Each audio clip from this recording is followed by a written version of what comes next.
Muito bem, agora a gente vai aprender um pouco mais sobre a dieta low carb, dando sequência às aulas que a gente já tem tido aí toda segunda-feira. E hoje o bate-papo é mais sobre amido resistente e as quantidades de proteínas presentes nos alimentos, tá? Nós sabemos que não existem milagres na hora de emagrecer, né? Mas com disciplina e disposição é possível conseguir perder peso sem perder qualidade de vida. E é por isso que a gente está trazendo toda hora esse assunto aqui ao programa. Então seja muito bem-vindo, chefe Yuri Jaruskevicius. Te convido para sentar no sofá para a gente conversar. Quero saber tudo sobre a dieta low carb. Então, a gente recebeu duas perguntas essa semana muito interessantes. Uma foi a seguinte: quando a pessoa fica muito tempo em low carb, pode acontecer dela ter algum problema intestinal? Pode. Por quê? A nossa flora bacteriana nativa, ela cresceu com amido, certo? Quando a gente corta o amido de uma hora para outra, a gente pode causar ali um desbalanço na flora bacteriana. E a flora bacteriana, as nossas bactérias intestinais, hoje em dia elas formam um outro órgão, né, que a gente chama de órgão virtual. E ele pode ajudar no nosso emagrecimento e ele pode atrapalhar no nosso emagrecimento. Então, o que acontece? Ali a gente tem bactérias boas e bactérias ruins. Qual ganha? Aqui é o alimento. Então, se o alimento infelizmente, a gente alimenta a nossa flora ruim com proteínas não digeridas, principalmente do glúten e da caseína em excesso. E aí essas bactérias ruins, elas vão dar pra gente em troca duas substâncias que eu não vou nem precisar explicar, você já vai entender. Putrescina e cadaverina. Credo, duas coisas que já têm um nome horroroso. Putrescina, né? E cadaverina. Exato. Agora, se eu alimentar beneficamente, se eu der prebióticos para as minhas bactérias, eu consigo fazer com que elas trabalhem a meu favor no sentido de desinflamar o corpo, que favorece o emagrecimento. E existe um grupo de bactérias que a gente chama de antiobesogênicas, ou seja, elas te ajudam a emagrecer porque elas ajudam na resistência insulínica. Gente, isso daqui é maravilhoso, é fantástico. E como é que eu alimento essas bactérias? Com amido resistente. E aonde eu tenho amido resistente? Aí entra a nossa famosa banana verde. Só que é o seguinte, a banana verde, a gente tem um monte de coisa, fui falando e esqueci. Mas assim, eu trouxe 16 características do amido resistente que vão explicar bastante isso. Aonde a gente acha isso? Nos alimentos. Na banana verde, em vários alimentos que têm amido, inclusive arroz, vou falar daqui a pouco. Na fécula de batata, é um dos principais. E a gente pode usar isso a nosso favor. Alguns médicos propõem que a gente use na alimentação, quem faz low carb, como uma forma de suplementação. Então a receita que a gente teve, ela já é aí uma super dica. Tem, amido resistente. O que é o amido resistente? É um amido que não é metabolizado. Ele entra e sai do mesmo jeito, tá? Então pode passar o próximo, que daí a gente tem todas as perguntas e respostas. Olha, ela não afeta a glicemia, não interfere com dieta cetogênica. Se a pessoa faz cetogênica, ele não vai mexer na insulina. É facilmente digerível pelas bactérias do cólon, as que a gente quer alimentar. Alimenta seletivamente, olha que interessante, a flora intestinal saudável, anti-inflamatória e anti-obesogênica. Pode passar, por favor. Nossa, que interessante. É então, super se a gente come o interessante. amido resistente, a gente está contribuindo para a nossa saúde. Exato. A gente tem 4 tipos de amido resistente. Pode passar. O tipo 1 é presente em sementes, grãos integrais e leguminosas. Pode passar. O tipo 2 é o que a gente está falando hoje, tá? Uhum. Que é encontrado na batata crua e banana verde. O tipo 3 é o amido retrógrado. Ele é super interessante. É o seguinte, por exemplo, se eu cozinho meu arroz, levo para a geladeira, uma parte desse amido do arroz é transformado em amido resistente. Não o suficiente, infelizmente, para ele ser low carb. Ele ainda vai ter muito amido comum. Mas quem não abre mão do arroz, consegue controlar a porção, é um negócio excelente usar o arroz parboilizado. Por quê? Porque ele já foi pré-cozido. Quando ele é aquecido, como é o grão parboilizado, ele já vira uma grande parte de amido resistente. Então, quem aí consegue controlar a quantidade de arroz, não precisa fazer grande restrição, uma dica é, cozinha o arroz, leva para a geladeira. ficou gelado, pode requentar, o amido resistente está ali. É uma parte pequena, mas o suficiente para deixar ele... Ou usa o parbolizado. O parbolizado. E daí faz a mesma coisa, é bem interessante. E o tipo, pode passar, por favor? E o tipo 4, os amidos resistentes artificiais. Algumas indústrias colocam o amido resistente em alguns produtos, já como suplemento, tá? Então a gente tem aí os 4 tipos de amido. Pode passar, por favor? Esse aí já Voltou. foi. O que você precisaria falar agora, pra gente não ficar passando o slide? Não, então, aí estão todas as características dele. Então, o que acontece? Ele vai ajudar a regular a insulina, tá? Vai favorecer, ajudar muito a alimentar a flora bacteriana boa. E aí, só que o grande segredo, se quiser ir passando e chegar onde eu tô, o grande segredo é, o amido resistente não pode ser aquecido. Então, ele é se eu for usar na fécula de batata, no polvilho doce, na banana verde, tem que ser cru. A partir do momento que eu aqueço minimamente, ele não é mais amido resistente, ele vai virar amido comum. Então foi por isso que eu te perguntei sobre a biomassa da banana verde. Mas a biomassa da banana verde não é uma coisa boa? Então, a biomassa de banana verde é a banana verde cozida. Sim. Pode ser boa, não para quem quer controlar açúcar, porque ali você tem amido puro, ou seja, você tem açúcar puro. Entendi. Tá? Então, uma receita de brigadeiro com biomassa de banana verde é low carb? Não, porque a biomassa não é.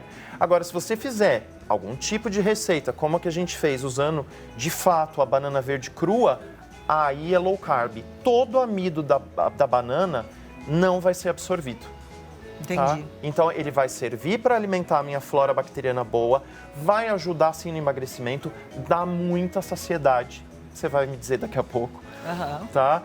Ele tá falando isso porque eu comi uma fatia do bolo que ele acabou de ensinar para quem estava nos acompanhando através do canal do YouTube. E esse bolo tem uma cobertura de banana verde. Uma cobertura deliciosa, por sinal, que é iogurte, banana verde e limão, tá? E o bolo por si só também é um bolo que dá saciedade, porque ele é feito com 7 ovos. Exato. E praticamente mais nada.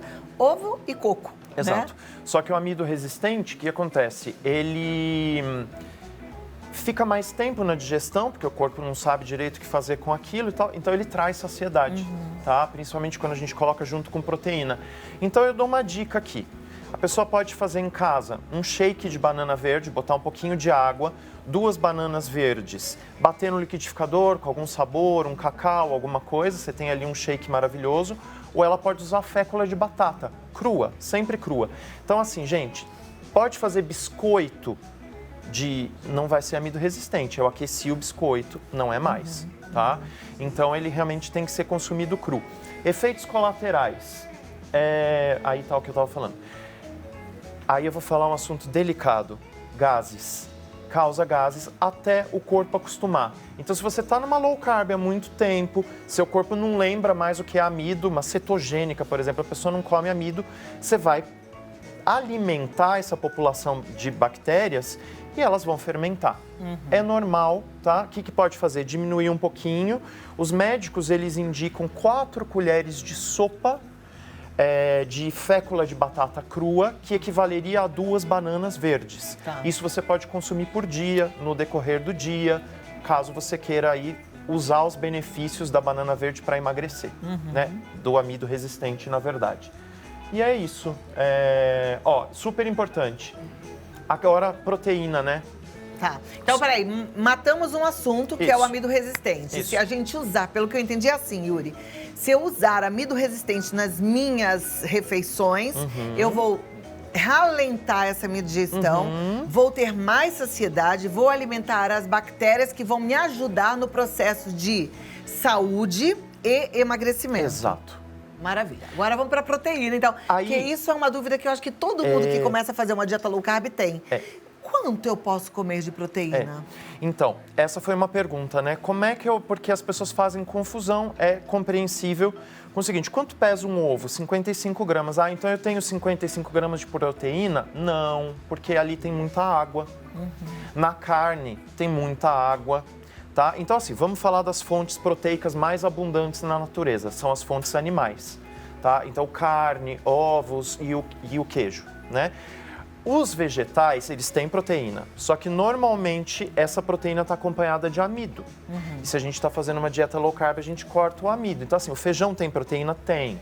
Uma pequena quantidade, mas ele tem muito mais amido do que proteína.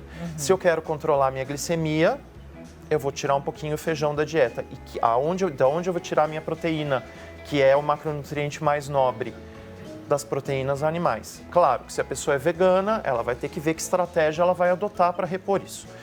Normalmente é feito um cálculo da quantidade da necessidade de proteína individual, dependendo da sua idade. Por exemplo, as pessoas mais velhas absorvem menos proteína, então às vezes é importante botar um aporte maior de proteína. Quem faz exercício quebra as fibras musculares no exercício, na musculação, precisa de proteína para repor isso. Se a pessoa é muito sedentária, tem muito para emagrecer, às vezes ela não precisa de tanta proteína, mas fala-se, né? A ciência fala em pelo menos 1 grama de proteína por quilo de peso ideal. Se eu peso 140 quilos, não calculo para 140 quilos, é do peso que eu deveria pesar. Então eu, por exemplo, estou com 90. Vamos fazer esse cálculo para 90. Você está no seu peso ideal? Se eu sou uma pessoa ativa, para mim seria 1,5 grama de proteína, né? Então eu vou estar ali mais ou menos 150 gramas de proteína diária. Como é que eu consigo 150 gramas de proteína? Mas por que para você é Porque eu sou uma pessoa meio? ativa. Tá, eu sou uma pessoa ativa, mas sou mulher. É 1,5 também? É. Assim, esse cálculo, ele realmente precisa ser feito por um nutricionista, por um médico, mas a gente aponta ali um mínimo de 1 grama, pode ir até 2,5, dependendo da pessoa. Se a pessoa é um atleta de alta performance, ele vai embora, tá? Beleza. Só que como o excesso de proteína pode não ser digerido, a gente tem que tomar cuidado com os excessos. Tá. Bom, agora vamos falar o grande segredo. Olha lá, carne vermelha, frango, porco, peixe, ele vai ter ali entre 20 e 30 gramas de proteína a cada 100 gramas. Então, um bife de 100 gramas, se eu pesar o meu bife, eu tenho 100 gramas de um bife, de 20 a 30 vão ser proteína. Por que de 20 a 30? Depende da quantidade de gordura que tiver. Um peixe, por exemplo, a merluza, ela tem 27 gramas de proteína. Um salmão é mais gordo, ele vai ter mais gordura, vai ter menos proteína.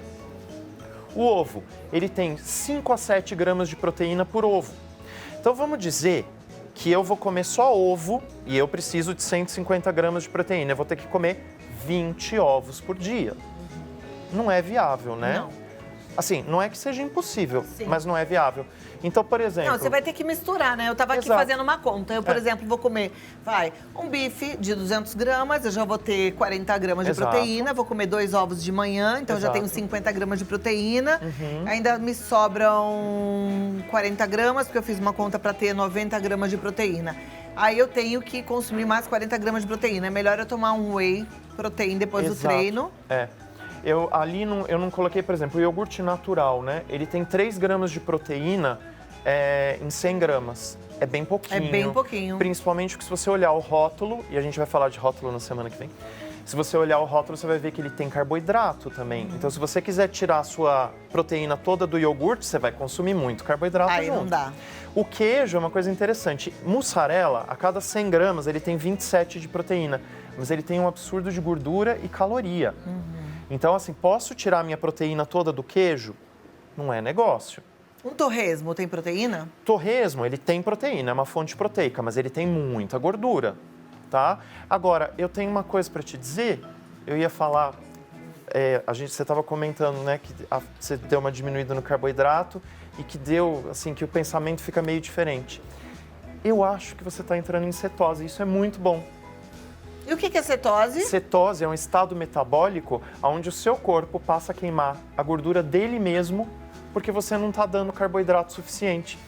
A gente pode falar disso numa outra vez e... Perfeito. E a gente está aprendendo um monte de coisa boa e coisa nova para ter mais saúde e qualidade de vida. Yuri Jaruskevicius, muito obrigada mais uma vez. Muito bom recebê-lo.